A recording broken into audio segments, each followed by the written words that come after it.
Hello and welcome to this video on asbestos, and how, despite being a huge health hazard, it still finds use today. Asbestos is a rather old-fashioned and rarely used product. This is despite it being a naturally occurring fibre. That should put all the natural is better advocates in a tizzy.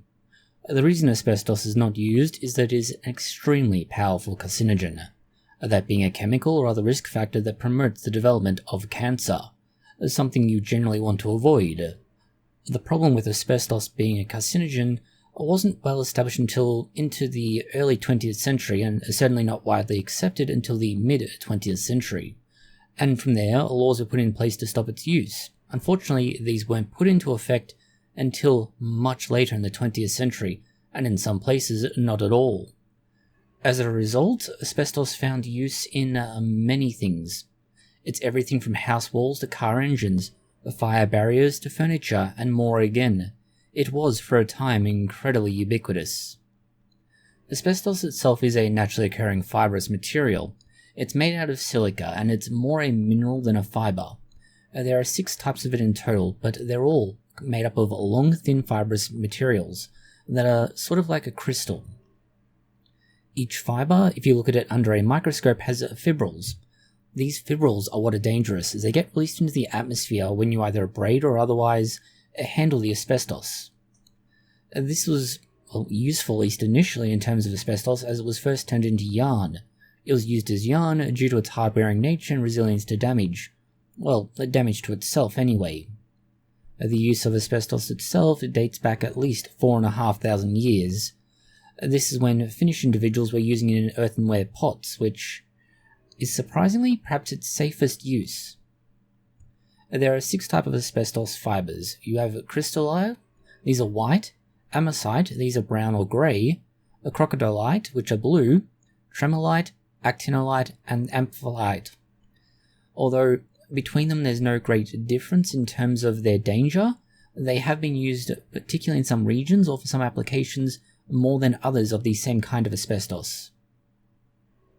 The dangers of it began to become apparent in the early 1900s, and it pretty much all came down to mining and specifically asbestos mining towns.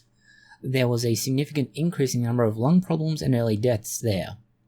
This should have been a huge red flag, but it took bureaucrats a while to get onto it. It wasn't until the diagnosis of asbestosis, or a lung cancer derived from asbestos in 1924, that there was a clear understanding of the relationship. In fact, arguably, it may not have even gotten the attention that it did, except that it was a young woman who was given cancer from asbestos. She had been working from 1917 spinning asbestos into yarn, and she died in 1924, which led to a formal inquest. After all, why would a young woman who's otherwise seemingly healthy die suddenly? The pathologists looking into this found that when they looked at part of the lung tissue, it had scarring indicative of damage, and particularly damage similar to tuberculosis, but it was full of fibres, and those fibres were the same as if they were looking at asbestos under a microscope, and they were later identified to be just that, asbestos. Unfortunately, it didn't really stop the use of asbestos. It just led to what was supposed to be better OH&S for the time, which really just meant opening a window and hoping that ventilation would occur. It eventually brought us into World War II, and World War II used asbestos extensively, but it was primarily in ships. It was there to insulate pipes, boilers, steam turbines, and more. More than 4.3 million workers in the United States of America alone were exposed to asbestos this way, and there was a death rate of about 1.4%, or 14 in every 1,000 workers. And that's just the mesothelioma from asbestosis. The really disconcerting part with this is, much like the tobacco industry, the asbestos industry knew about these problems already, and had since the 1930s, and decided to conceal them from the public, or at least it was found out in 1970s court documents. And this is when the industry began to be sued extensively and just about everywhere by individuals who were affected by it. This does lead us somewhat into the modern day. For the most part, asbestos has been banned in just about every civilized country. However, this is not true of all civilized countries. For example, the European Union, Australia, New Zealand, and others have all banned it entirely. You cannot import it or use it for anything. The United States has allowed it and continues to allow it, primarily for asbestos-made pipes. And this is down to the Fifth Circuit Court. The Fifth Circuit Court effectively prevented a ban by the EPA in 1991 because the EPA could not show that preventing 200 deaths a year was worthwhile, that there was a financial and practical benefit to doing so, or that there would be a practical and safe alternative available on the market based on evidence presented at the time. Yeah, that was perhaps one of the dumber decisions the US courts have made. In terms of asbestos itself, the most common diseases are going to be all related down to breathing in the asbestos particles. This is called asbestosis, or scarring of the lungs due to asbestos. This will nearly always lead to something called mesothelioma. This is a cancer specifically associated with asbestos. And unfortunately, the life expectancy of those diagnosed with it is going to be less than 12 months in nearly all cases, due to the aggressiveness of the cancer. All asbestos will cause serious health issues, and it doesn't matter what sort of exposure risk you have. If you breathe it in, you are at great risk of this. And this has been repeatedly shown for all kinds of asbestos across both human examination of data and animal trials.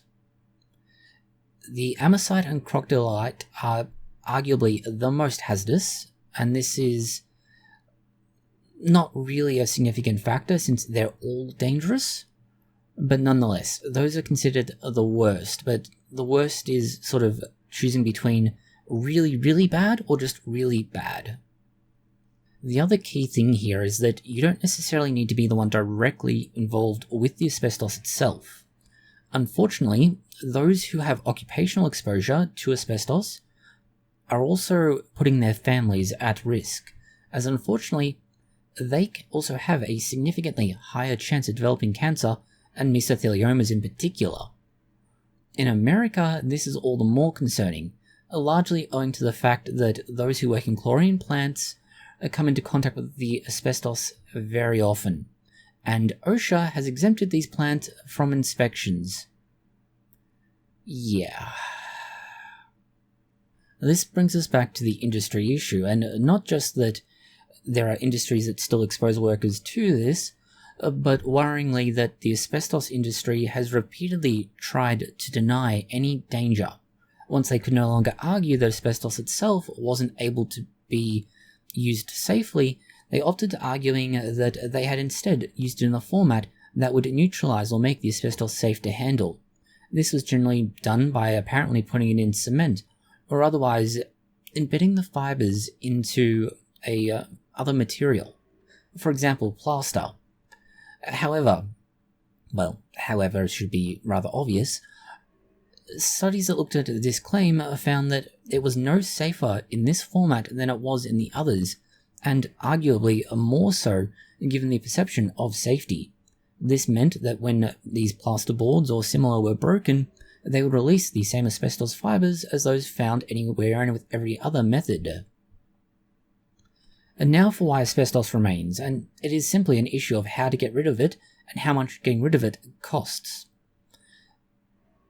For the most part, it is so widespread and ubiquitous from when it was used and for how long it was used that so many houses have it that getting rid of them from housing is kind of like getting rid of lead paint.